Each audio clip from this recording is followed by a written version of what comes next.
Hello दोस्तों, आज नाग पंचमी के बारे में कुछ अहम बातें जानेंगे और ये भी जानेंगे कि नाग पंचमी का त्यौहार एक्चुअली क्यों मनाया जाता है। सावन महीने की शुक्ल पंचमी को नाग दिवस मनाया जाता है या नाग पंचमी मनाई जाती है।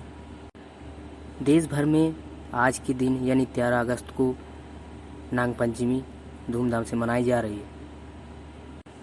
प्रोटोकॉल नियमों का पालन करते हुए मंदिरों में भक्तों के लिए कपाट खोले गए हैं।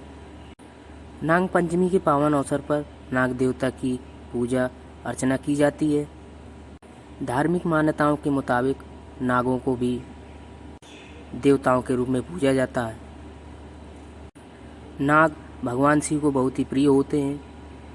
सावन के महीने में भगवान शिव को समर्पित होते हैं। नाग पंचमी के दिन नाग देवता की पूजा करने से भगवान शंकर प्रसन्न होते हैं, ऐसा लोगों का मानना है। नाग पंचमी का त्यौहार प्रत्येक वर्ष सावन महीने की पंचमी तिथि को मनाया जाता है। इस दिन नाग देवता की पूजा करने से काला सर्प दोषों से मुक्ति मिल जाती है। नाग देवता को घर का रक्षक भी माना जाता है। इस दिन नाग देवता की पूजा करने से घर में सुख, शांति और समृद्धि भी आती है।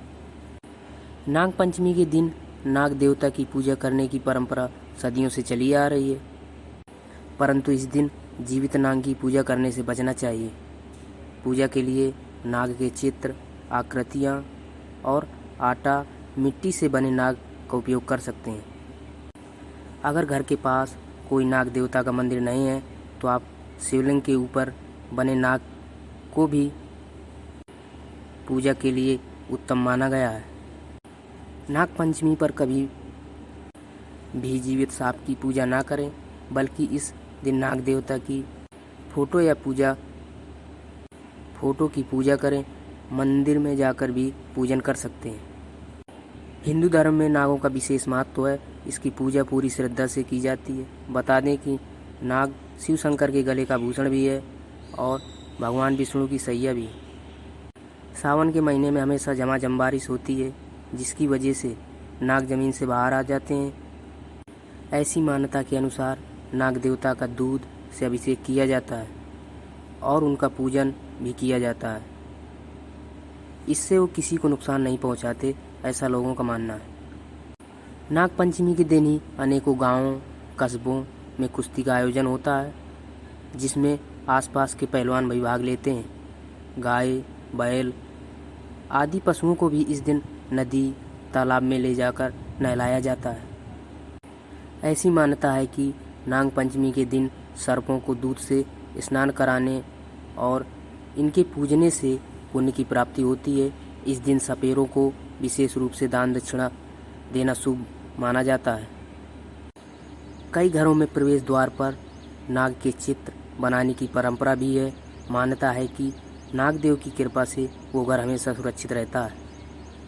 भविष्य पुराण के अनुसार सागर मंथन के दौरान नागों ने अपनी माता की बात नहीं मानी थी, जिसके चलते उन्हें श्राप मिला था। नागों को कहा गया था कि जन्मेजय के यज्ञ में जलकर भस्म हो जाएंगे। घबराए हुए नाग ब्रह्मा जी की शरण में पहुंच गए और उनसे मदद मांगने लगे। तब ब्रह्मा जी ने कहा कि नागवंश में महात्मा जरकतरु के पुत्र आस्तिक सभी नागों की रक्षा करेंगे। ब्रह्मा जी ने यह उपाय पंचमी तिथि को ही बताया था और उन्होंने नागों के ऊपर दूध डालकर उन्हें बचाया था। मुनि ने उस समय कहा था कि जो भी पंचमी तिथि को नागों की पूजा करेगा, उसे नाग डसने से कोई डर नहीं रहेगा। एक अन्य मान्यता के मुताबिक जब समुद्र मंथन हुआ था, तब किसी को भी रस्सी नहीं मिल रही थी। इस समय वासुकी नाग को रस्सी की तरह इस्तेमाल किया गया था। जहाँ देवताओं ने वासुकी नाग की पूंछ पकड़ी थी, वहीं दानवों ने उसका मुंह पकड़ा था। समुद्र मंथन में सबसे पहले विष निकला था, जिसे शिव भगवान ने अपने कंठ में धारण किया था और समस्त लोगों की रक्षा की थी। वहीं समुद्र मंथन के समय जब अमृत निकला तो देवताओं ने इसे पीकर अमृत को प्राप्त किया था।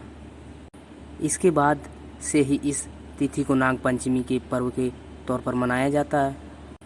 पौराणिक कथा के अनुसार सावन महीने की शुक्ल पक्ष की पंचमी को ही भगवान श्री कृष्ण ने वृंदावन के लोगों की जान जानक नाग को हराकर बचाई थी।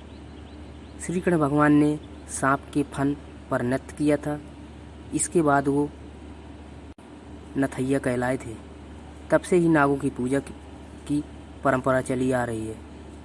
तो ये थी नाग पंचमी की पर्व के बारे में कुछ जानकारी। अगली वीडियो में फिर मिलेंगे, तब तक के लिए आपका बहुत बहुत धन्यवाद हमारे साथ जुड़े रहने के लिए।